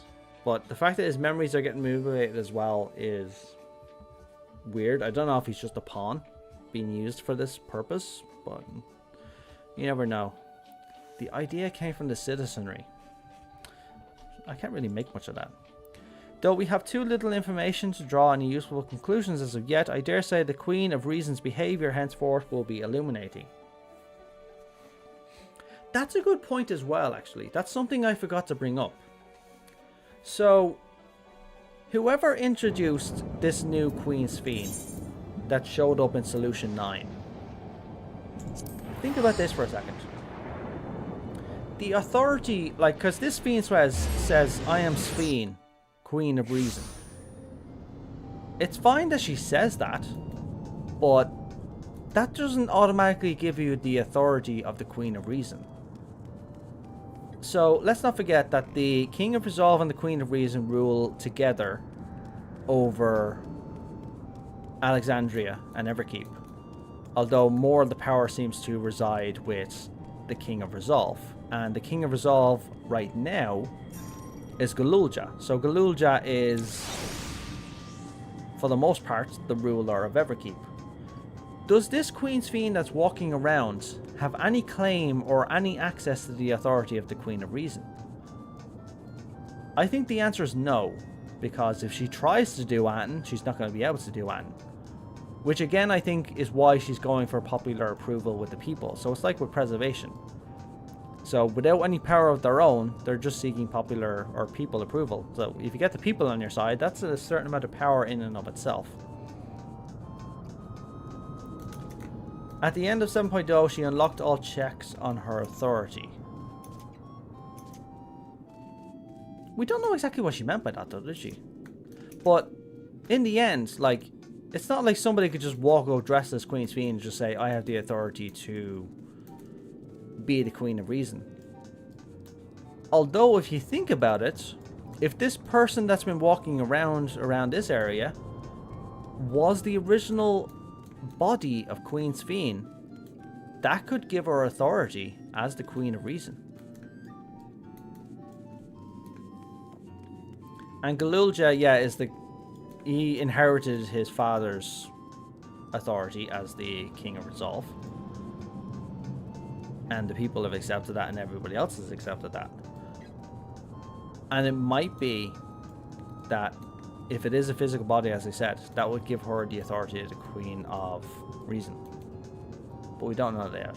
And we don't know exactly what comes with the authority like that. So that's something to think about as well. But I suppose that's everything I needed to go through. I don't think there's anything else that I needed to say. I think I've said everything else that I wanted to say. But all in all, I thought the story was pretty good. Although, a lot of it felt rushed. It felt like we spent more time with Koana on his storyline than we did with the cliffhangers of Queen Sphene. Which felt weird to me. And a lot of people have felt the same, that they felt that that was too rushed and just going, why the hell did it end like this? Why? And yeah, it leads to us now having to wait a few months in order to get proper answers. And I'm not looking forward to that wait. So that's going to be like what? Yeah, a lot of people have been saying the same, that Koana should have been 7.0. I think it should have been in the right of Succession. but it ended up just being in a different area outside of the right. It would have fit perfectly if the hetero actually lived on the other side of the bridge.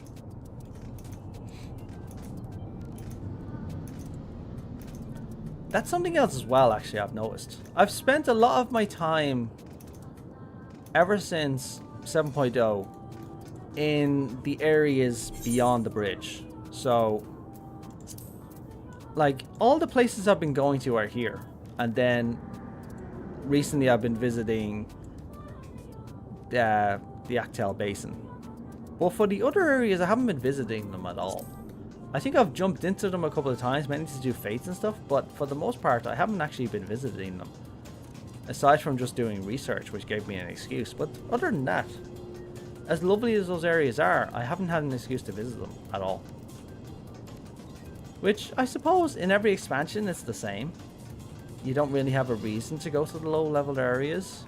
It happens in every expansion. But I don't know what it is. I think it's just because of I'm greatly attracted to the likes of Solution 9 and the other areas because of their appeal, that I just don't feel like I need to go to the other areas anymore.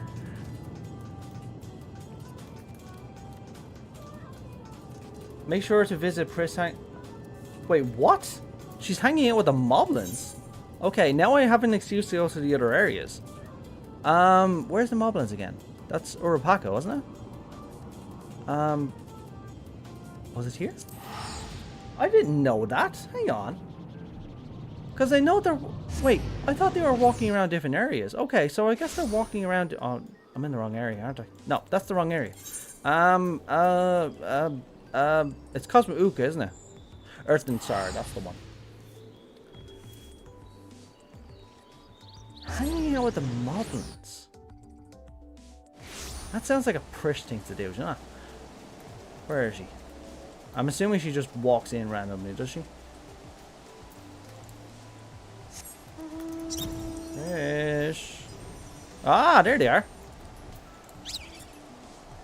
Nice catch. Quite different from the Moblins of Van. They call them Moblins as well. Okay. They mostly live in cities underground, didn't they? That's interesting. Okay. So they're kind of like doing an Alpha and an Omega, just doing their wanderings. I wonder if they actually show up in other areas. Perhaps this is their first stop. Maybe in time they'll actually visit other areas. Actually, before I end the stream, I'm just going to visit some of the other areas that are nearby as well.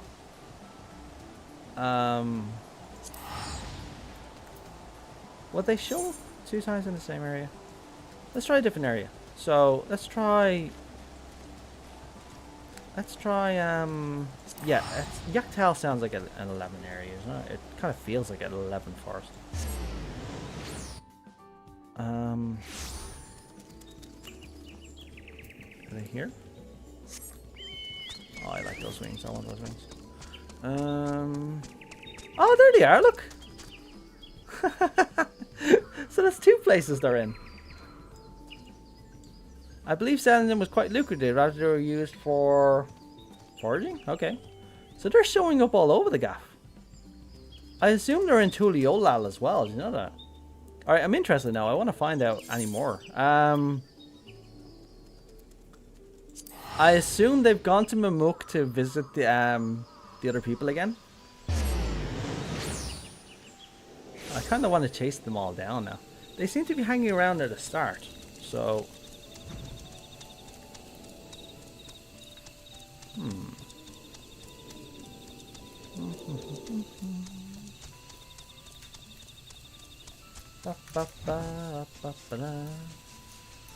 Let me check the head honcho's house. Maybe they're over here visiting them.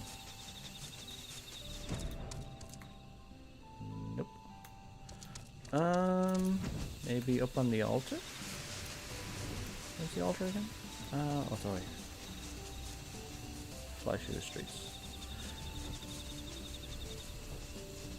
It's kind of fitting that crossing those hills is actually playing in the background as well. Nope, they're not here. Okay. Well, they're all, no, I think they're in one part of the map at a time. So, we visited Urgenshire, I'm gonna check out Waller's Echo. I have a feeling they would be there.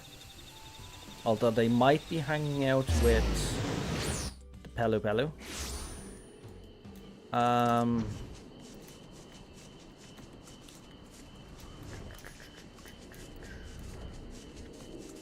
Maybe up by the temple?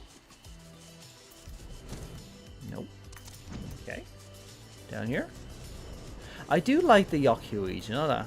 I hope they actually appear more and more in the story. Their story fascinates me. And the fact that they held on to a lot of history. And I hope their history gets elaborated on. Especially in regards to the stuff happening across the bridge. Because we still don't have answers to exactly why Runken influence is shown here on Aetheris. They're not here. Okay, so they might be across Wakupelo.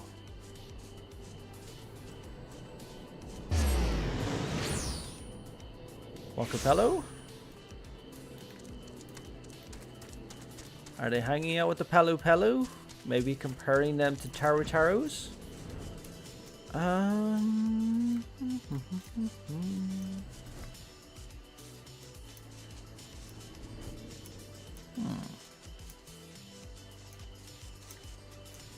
Maybe hanging out with the alpacas.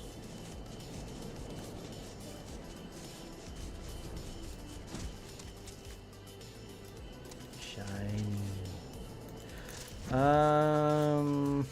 Okay, they're not here either. Although they might be knocking around the other parts of the map.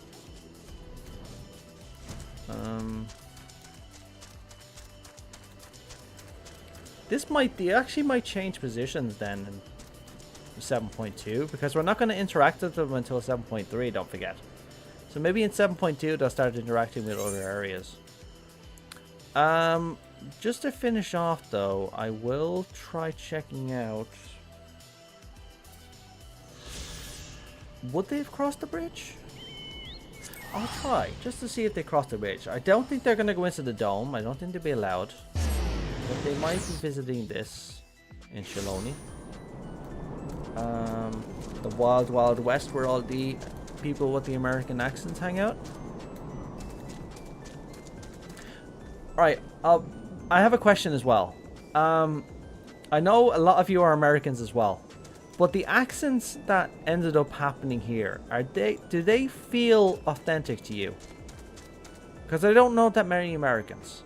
But do the accents that they speak, like during the main story, when you're in Shaloni, do they sound really put on, or do they sound more authentic? To me, they sounded a bit more put on, because I've never heard Americans with that deep an accent. But I haven't visited the areas where they would have those deep accents. They sound put on. Because I can remember my reaction to hearing him when he pulled the gun for the first time, and I'm just like, oh, that sounds really, I didn't know really what to say. Yeah, they kind of sound like anime-like accents, don't they? Yeah, it kind of sounds like if I go down to the countryside in Ireland, people have real culty accents. It kind of sounded like something, like, maybe from the south or something. I'll tell you what it sounded like. Like, this is going to make me sound really old, but if anybody remembers a movie called Far and Away with Tom Cruise, and he puts on this horrible Irish accent, or with Kevin Costner and Robin Hood, where he tries to put on a British accent, it sounds horrible. So I guess it was like that, but I'm just like, yeah, I don't think Americans talk this way. I think they sound normal, not like that. And I know some folks that speak similarly. Okay, yeah, so down the south, I imagine, yeah. Just like where people down the south of Ireland would actually speak entirely differently than myself. Maybe they're up by the bridge. Or maybe they just haven't reached that far, but they're walking around. But yeah, those accents were really, I kind of want to hear it again, you know that? I think I did have it on the video. Give me a second. Because it was part of my playthrough. Oh, those accents were so strong. I can still picture in my head. Just like going, oh, that accent. I'm just like, wait, something's not right here. I guess they kind of wanted to talk like cowboys or something? I don't know. Your new dawn servant. Oh, it's around here, isn't it? Yeah, so here's the people with the weird accents. I have expected, to be honest, I have expected people to have more of a native accent. But I guess they kind of were going for a mix, weren't they? Because the Hetero are more than natives, aren't they? America. It's become a proper town. Oh, here we go. Now hold on a minute. Oh, the accent. Whoa. Some sort of trouble.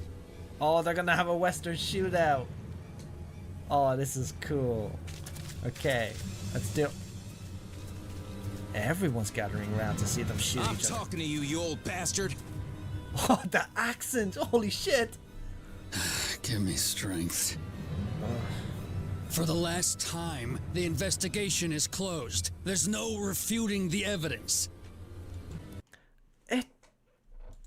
Still can't get up a fuss, eh? Sounds like poor Zekua needs his bottle. As funny as that is, it just doesn't sound realistic. Those accents are just so strange. Yeah, just, I've never heard an American talk like that. Real Southerners draw out their vowels. That's the same in Ireland, actually. They kind of draw out them as well. So like we've got in media, the native accents, so we also put on, yeah, it just sounds like those crappy movies from the past where people put on crappy accents. Like,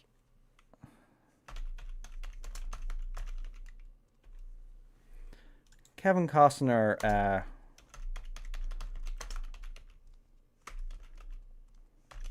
Kevin Costner's Robin Hood accent. Yeah. Like, I can remember movies like this where Americans try to put on British accents and all that, and it just goes entirely incorrect. Sheriff, now, I say we take him in. Will, do you think that the sheriff will give everything back after I'm gone? He'll give us the rewards. One by one. Courage. Yeah. Thank you, Wolf. Here's like, yeah, it's like He's more powerful than 10 hired soldiers. his accent just sounds weird. But you get stuff like that. But that's what that's sort of reminded me of. I just couldn't help but think of Robin Hood at that point. Just going, this accents are just so strange. Sure he wouldn't prefer his mama's teat? Holy shit. I've never heard people make that joke either. I'm assuming that's an old joke from back in the day. Do you want your mama's teeth?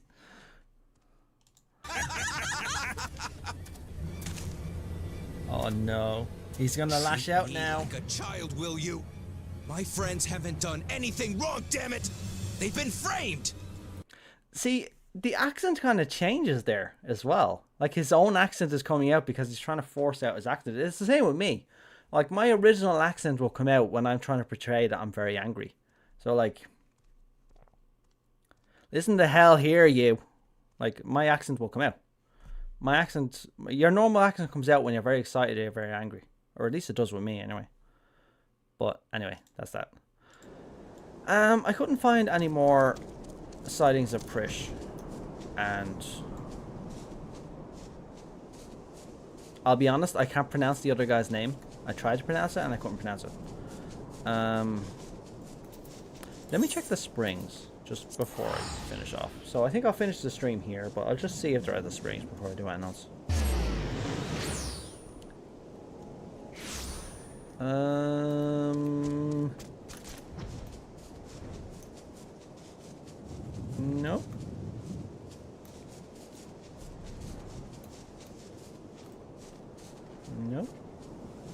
I'm kind of disappointed they didn't visit this more, the Cerillium processing. I was expecting Cerillium to be a lot more in the focus, given the fact that a lot of technology requires it, like the train requires it and stuff like that.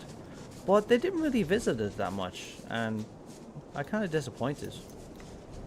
I do like the fact that the towns are based upon like the gold rush, like so the Wild West like rush for gold sort of thing. So I do like that fact. But yeah, I think I'll finish the stream there. So everybody, I appreciate you giving me your Saturdays. I'm hoping the Tribal Daily brings us back here. Yeah, I hope the Tribal Daily brings us back here as well. I really hope that. Or we're probably going to get a custom delivery. A custom delivery would work as well, to be honest. I like Shell Only more than I thought it would. I really like the music. And I like the overall vibe of it as well. It felt different. But yeah, I appreciate you all coming in, so thank you very much. They would need... I thought they would interact with Garlemald more. I agree. Like, if there was anybody going to be experts at getting Cerillium, it would be Garlemald.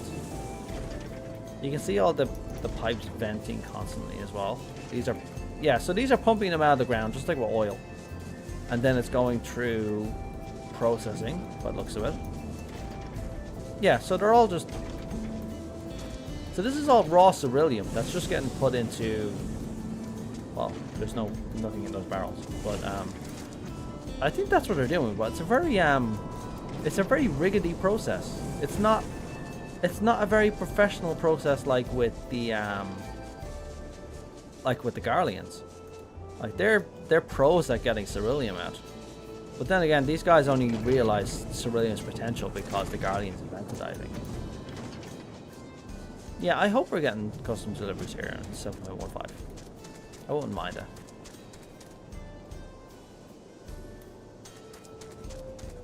And the fact that everybody wears a lab coat as well.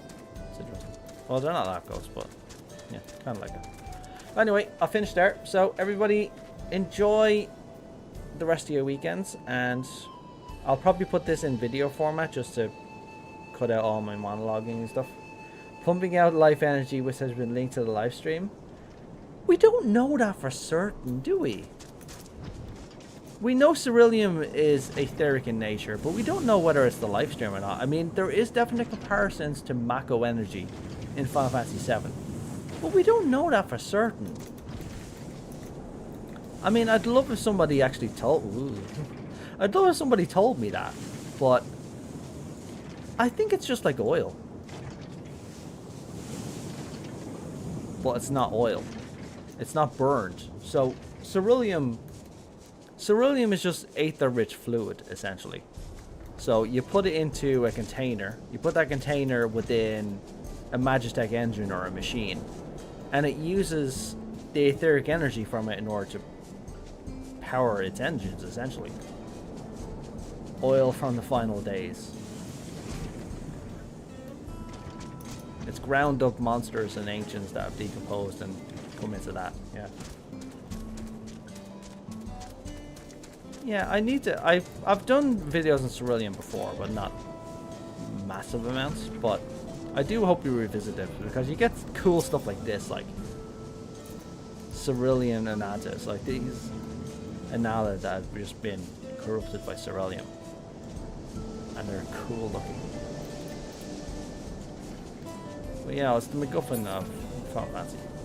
Anyway, I've tried to actually finish the stream 3 times now, so I'm going to finish here. So everybody, have a good night and have a good one.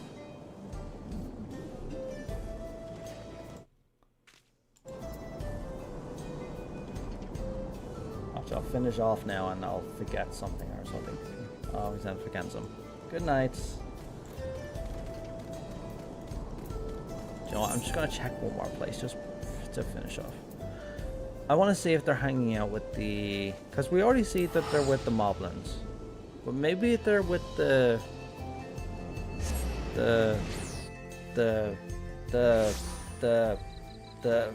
What the hell do you call these things again?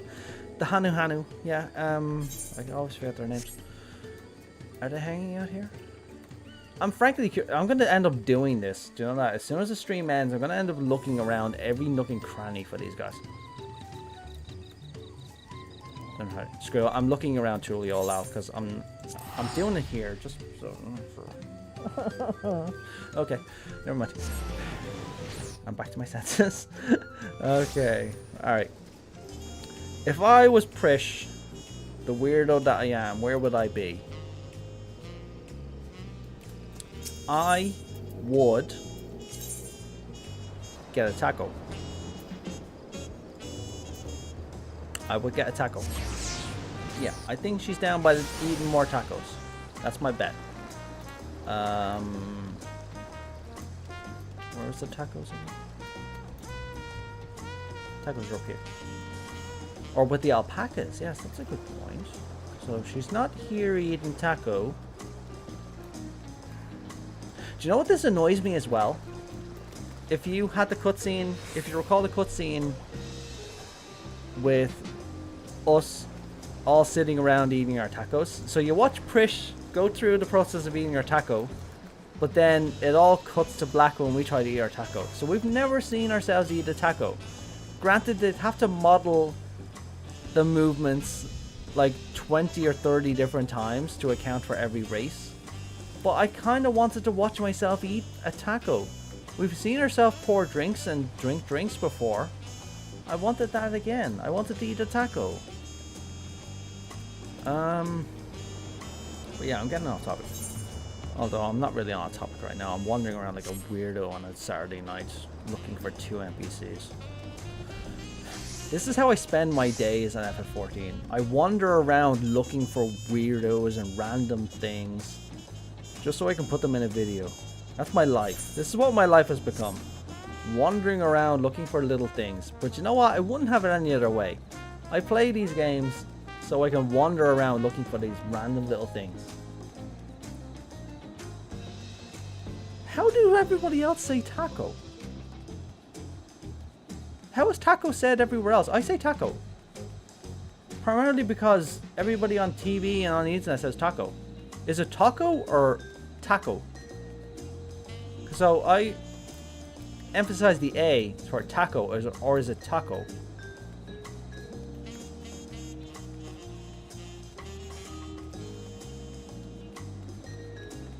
Is it not taco?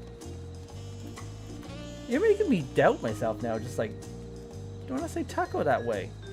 How does everybody else say taco?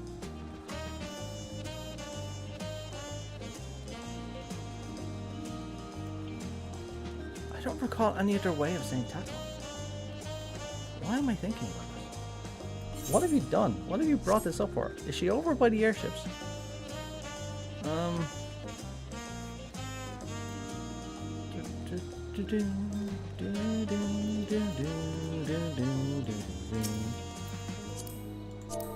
Love your glamour.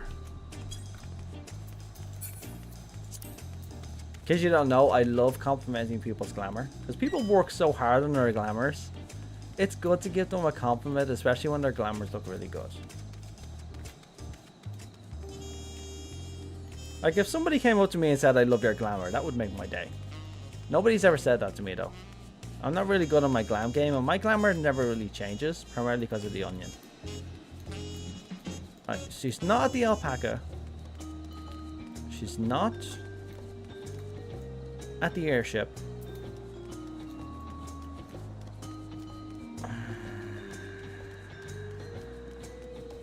Is she up at the palace?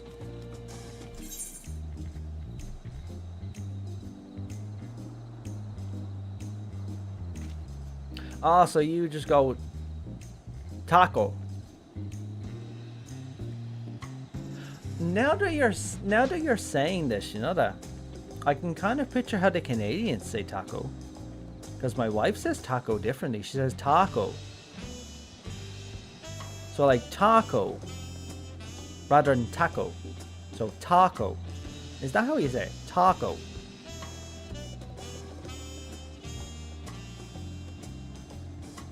Taco. Taco. Taco. Not taco. Taco. Okay. Yeah, okay. Alright. now that I remember, my wife hasn't made me tacos in a long time. It's probably a list thing now, isn't it? Right, where was I going? I'm not searching this entire goddamn city, FYI. This city's freaking gigantic. I'm not searching around this for Prish. I don't care about Prish enough to find her in this city. She hasn't endeared herself into my heart yet.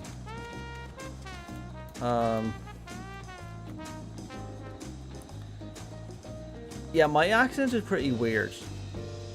My accent is actually a combination of my accent and my wife's accent. And frankly, it's something I've been starting to try and shake. Like with the recording I did for the theory video that this live stream was supposed to be, actually. I recorded it, or trying at least, to actually bring out my normal accent. Because I have a feeling I've started to put something together recently. And I'm actually trying to force it out right now. I have a feeling that my speech impediment is caused by the evolution of my accent. Because if I try to force myself to actually talk in my normal accent, the way I'm talking now, and when I talk out in public and stuff like that, like I'll talk like this, my speech impediment isn't there as much. So I have a feeling that my speech impediment, however it ended up coming around, came around as a result of my accent actually changing. So I'm trying to get back to my normal accent. If I can. I don't know if I can, because I've just been talking this way for so long at this point that I just talk this way normally. Somebody asked me that, my friend asked me that a while ago, just saying, do you normally force the way you talk? And the answer is no, I don't. It just comes out that way. And yeah, I'm trying to get back to normal now. So I have to start moving my jaw more. But yeah, it's hard to go back to your original accent, let me tell you that. And I can't. Like, most of this stream I've been talking the way I normally do. I always love these two. I was like, this should have been Gulool, chat. He should have had this. Why didn't he have this? He should have had a da. Look. This is what Gulool just should have had. God damn it. Oh, I didn't notice that. Poor Gulool, chat. Little guy, he's so adorable, isn't he? Like, he deserved a happy ending. And, well, he has a happy ending. He has his friends around him. He has his relatives. But still, like, he's such a little guy and he's had a horrible life so far. I mean, he puts on a brave face of it. Like, Shale said it, actually. Shale said that he's much more mature for his age than he should be. And that just shows how much of a crappy, shitty life he's had at the beginning before Oblivion found him. I mean, God knows. I mean, I think he was still a toddler. Not even a toddler when his mother abandoned him, which is why he doesn't remember. But he's just had a hard life of it, hasn't he? You feel bad for the poor thing. Right, is she down here?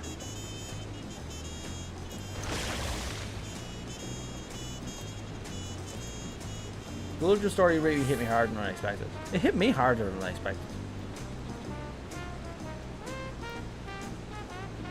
Although there was a lot of things at the end that really hit me hard. Gulool's story hit me hard. Living Memory, I think Living Memory, the fact that it came at the end was just a culmination of everything that just caused me to cry endlessly.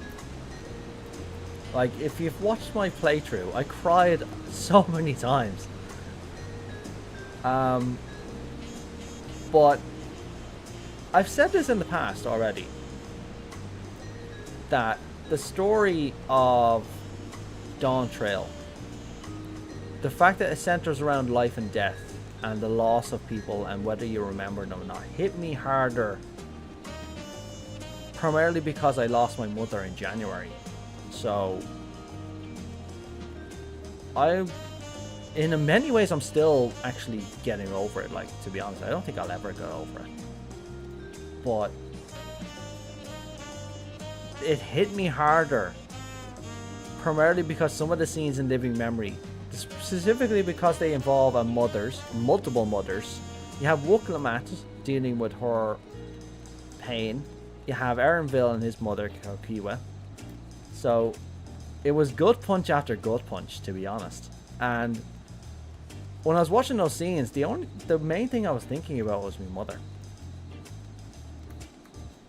Like, I'll literally show you right now, right? So you'll see me bawling me damn eyes out. Do you remember when I said I was actually finishing the stream? I'll finish it after this, right? I promise I'll finish it after this. Where's the bloody history? Wait, that's not my history. Whatever the way they changed the YouTube style, I don't like it. Lest you hurt my feelings. Holy shit. Fucking accent, Jesus Christ. I don't like that accent, dude. I don't like it. Fucking intimidated. Ugh. Accent, dude. That accent. Was it here? It was the Aero Terminal, wasn't it?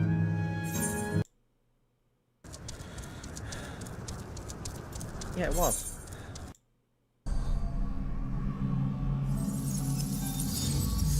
Yeah, this destroyed me, you know? You can see me there, I'm literally bawling my eyes out at this point. Because this is what I'm thinking about. I'm thinking about what's happening, but I'm thinking about my mother at the same time. And I'm just like, I'm seeing him looking at his mother and I'm just like, fuck, no, don't do it.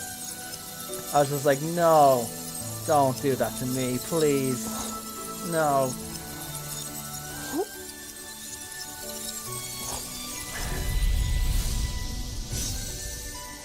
That's still hard to watch. Oh. Yeah, they got me as well, to be honest. I won't lie. They're not popcorn. How dare you? They're precious.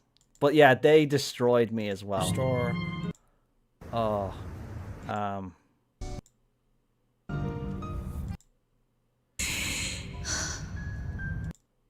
I really wish we got more time with them, do you know that? I wanted more time with them. Oh, yeah.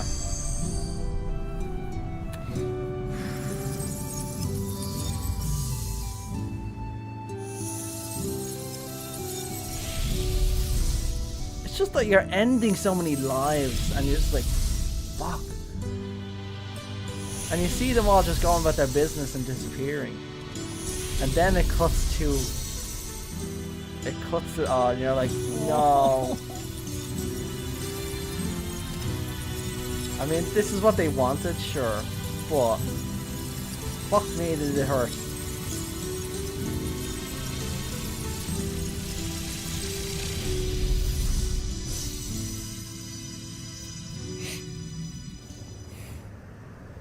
And then silence. I love the way they did it. The fact that it happened all like that, and then everything went silent, and then there's no music playing at all.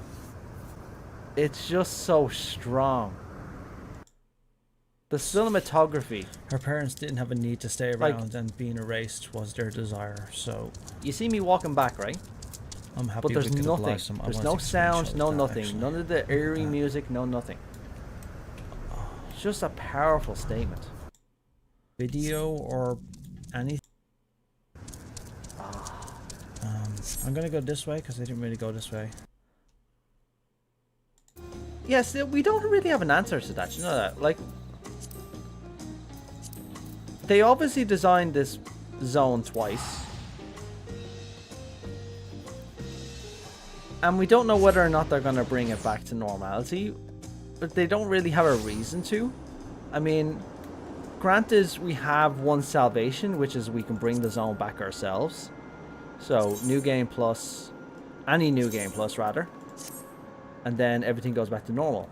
And the music returns to normal as well. And all the NPCs are here. So, we at least have that. We can go back. But it just goes to show they had to design this place twice. But I do like that they gave us that option. That at least we can bring the zone back to what it was before that. And I usually turn this on to hang out here because I like hanging out in this area. It gives me a lot to think about. Especially down there. That's my favorite place to hang out. But yeah, do you know what? I'm finished. We're not doing any more. This stream's gone far beyond what it was originally designed for. So everybody, have a good night, and I'll see you on either... Well, my next video is coming soon. I finished the script for it. It took a bit of research. I wanted to do a... I'm doing something extra for the next video. I'm doing... It is lore accurate. Let me say that. Although I'm putting a bit of... What's the proper term? The proper term is creative flair. So I'm putting a bit of creative essence into the video that won't change the lore, won't make it any more inaccurate, but it will make it easier to watch and more entertaining to watch. So hopefully it ends up being good. It's a subject that I've been interested in, but it takes a bit of research to go through it all, because you have to go through little bits and pieces for this one. So I'm hoping to have this finished towards the end of the month. The script is pretty much done now. I just need to polish it. Then I need to record it and everything else. So that's a whole thing on its own. By the way, hopefully that will turn out pretty good. And then I'll do one more video at least in December. Not really sure what I want to do yet in December, to be honest. But yeah, I'll figure that out one. I'll cross that bridge when it comes to it. I don't really have a schedule for my videos. I make videos just depending on essentially how I'm feeling at the time. So if I don't feel a video, I won't make it. And even if I end up mostly making a video, like I've written videos before where I write the entire script and then I just put it aside because I'm just not feeling it. And I've done that multiple times. There was a video I was working on originally regarding Dawn Trail and everything else up to it. And it's mostly done, but I'm just not feeling it. It's not ready. I just want to polish it a bit more. So there's stuff like that. Well, either way, I'm getting out of here. See you all later. Have a good one.